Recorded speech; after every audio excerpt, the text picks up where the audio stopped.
Siapapun dari kita, termasuk gua juga mungkin ya, yang pernah ngeremehin HP China pasti bakal berubah mindset setelah nonton ini.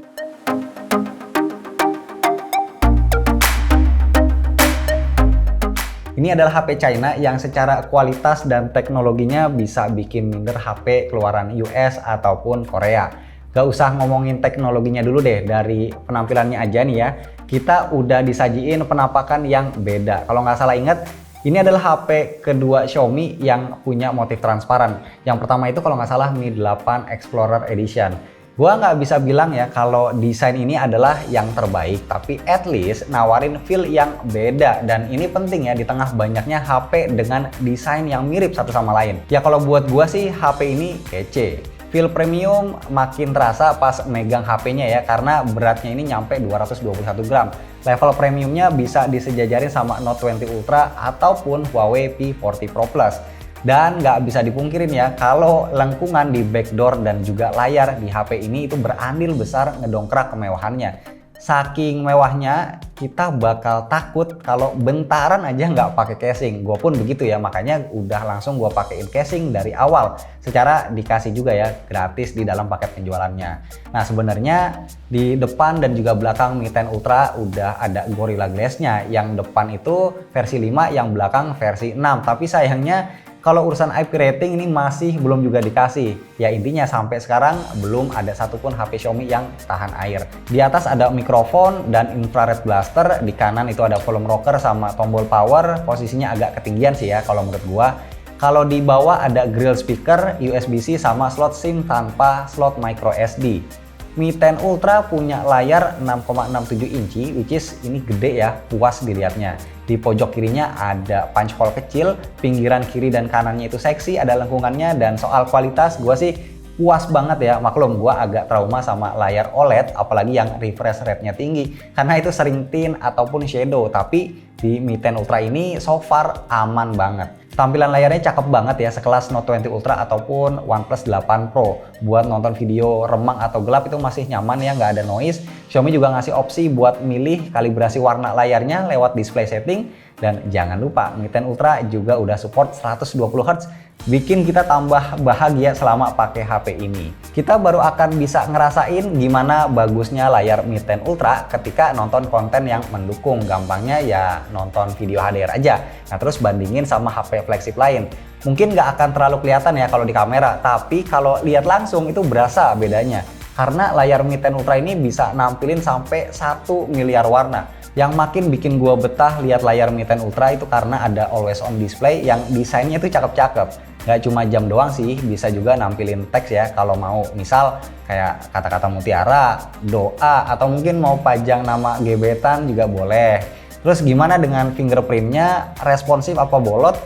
Nah, kecepatan sama akurasi fingerprintnya menurut gua ini termasuk cepat dan akurat. Jarang banget gagal unlock, tapi speednya masih sedikit di bawah Realme X50 Pro sih ya kalau menurut gua. Nah selain always on display, gua juga seneng banget sama super wallpaper. Kita tahu fitur ini adalah bawaan MIUI 12 dan ternyata terasa luar biasa mantep di layar Mi 10 Ultra. Udah smooth, tajam pula resolusinya gitu. Dan selain super wallpaper, fitur lain di MIUI 12 yang lumayan sering gua pakai paling floating windows ya. Secara ini masih dikit HP flagship yang support fitur ini. Kebanyakan kan paling cuma split screen aja.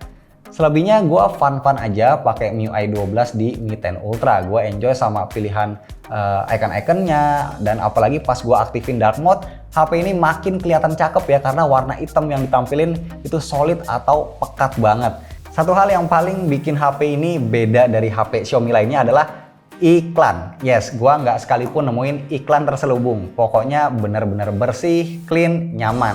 Oh ya, MIUI 12 di Mi 10 Ultra ini makan RAM 4GB ya pas idle. Dan 4GB ini adalah angka yang kecil ya dibandingin kapasitas RAM 12 atau bahkan 16GB yang Xiaomi kasih. Jenis RAM-nya sendiri ini udah LPDDR5, sementara storage-nya UFS 3.1. Sebuah kombinasi yang mantap. Kalau ngomongin hardware, sebenarnya yang lebih menarik adalah skor benchmark Antutunya. Mi 10 Ultra kan pakai Snapdragon 865 yang biasa ya, tapi bisa dapat skor lebih tinggi dari ROG Phone 3 yang pakai Snapdragon 865 Plus. Yang paling berasa beda itu skor grafis atau GPU. Gue juga cukup salut sama HP ini ya, karena ketika gue geber main game berat, kenaikan suhunya itu bisa diredam dengan optimal. Jadi suhu full load CPU-nya itu masih aman ya, di kisaran 45 derajat Celcius lah. Sambil tes suhu, gue sekalian tes baterainya, masih pakai game PUBG Mobile, running sejam ngabisin baterai sekitar 8-10% lah. Kurang lebih sama kayak flagship Snapdragon 865 yang lain. Lagian kalau ngomongin baterai, gue sih nggak terlalu ngarep daya tahannya itu bakal imbang banget ya. Yang paling penting kan bisa fast charging 120 watt yang super duper edan lah ini mah. Gua nyalain refresh rate 120 Hz dan pakai HP ini buat daily driver ya, bisa dapat SOT 6 jam. Dengan catatan itu gua nggak main game, atau 4-5 jam kalau main gamenya agak sering ya. Begitu habis langsung isi aja pakai casan bawaannya ya, yang rada berat ini 170 gram. Udah keisi full cuma dalam waktu 29 menit. Sekali lagi ini super duper edan. Tapi kalau kalian nanya ada efek samping atau bakal cepat merusak baterai apa enggak sih cas cepat ini? Ya gue nggak bisa jawab ya sekarang, karena itu harus dibuktiin seiring waktu pemakaian yang nantinya semakin lama. Oh ya, sebelum lupa, gue juga mau infoin 3 fitur mewah yang bisa kalian nikmatin di Mi 10 Ultra, yaitu haptic feedback, dual speaker yang berkualitas, dan Wi-Fi 6 yang ngebut. Nah sekarang kameranya nggak tanggung-tanggung langsung jadi juara DxO Mark. Setupnya juga ganas ya, 48, 48, 12, 20. Keempat lensanya ini nggak ada yang kecil resolusinya. Setiap kali motret hasil jepretannya ini syarat akan detail ya. Ketika aktifin AI, reproduksi warna yang dihasilin juga masih kelihatan natural, nggak lebay, nggak bikin mata perih. Dan gue suka banget motret pakai mode HDR ya, karena sukses ningkatin detail gambar dengan waktu proses yang relatif singkat. Dan karena resolusi antar lensanya ini sama-sama tinggi, jadi gap atau perbedaan kualitasnya itu nggak terlalu jomplang.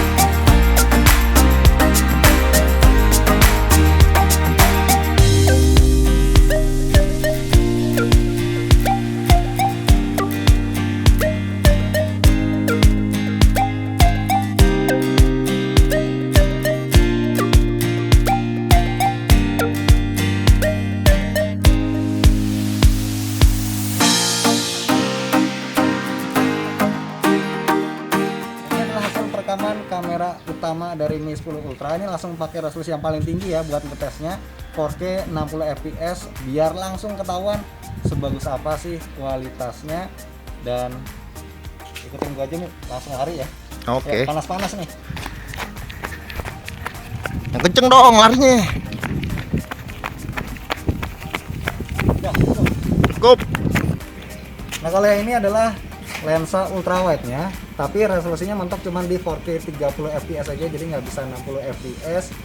Dan pas lagi udah nge-record, itu kita bisa zoom ya, sampai 2 kali maksimal. Coba nih. Zoom ya. Nah, 2 kali maksimal. Nah, ini zoom. Sip. Oke. Coba balikin lagi, ultrawide lagi. Ya. Kita jalan. Stabil nggak? Stabil. Oke, berarti hampir sama lah ya. Iya, gue lupa, Mi 10 Ultra juga punya perekaman sampai dengan 8K, tapi cuma di 24 fps. Dan kita coba ini. Ya. Jalan aja lah.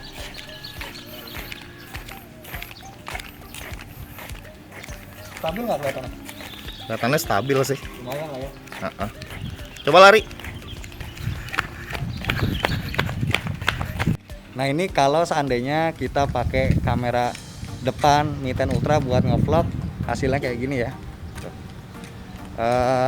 Gua ngerasain sih cukup stabil, nggak terlalu gempa ya, dan resolusinya maksimal cuma Full HD di 30 fps aja, nggak bisa 60 frame per second. Dan suaranya harusnya ini termasuk jelas, cuman bagian belakangnya ini wash out ya, karena emang sekarang terik banget, mataharinya terlalu tajam dan juga nggak ada awan ya gitu. Tapi kalau untuk kualitas, gua rasa untuk kamera belakang dan kamera depan Mi 10 Ultra ini salah satu yang paling oke ya untuk saat ini buat perekaman video. So kesimpulan dari gua, buat HP ini ya cuma satu aja. HP sebagus ini sayang banget ya kalau cuma dijual eksklusif di Cina aja. Jadi gua harap next Xiaomi mau masarin Mi 10 Ultra ini ke pasar global biar banyak orang yang tahu kalau Xiaomi bisa bikin HP sebagus ini.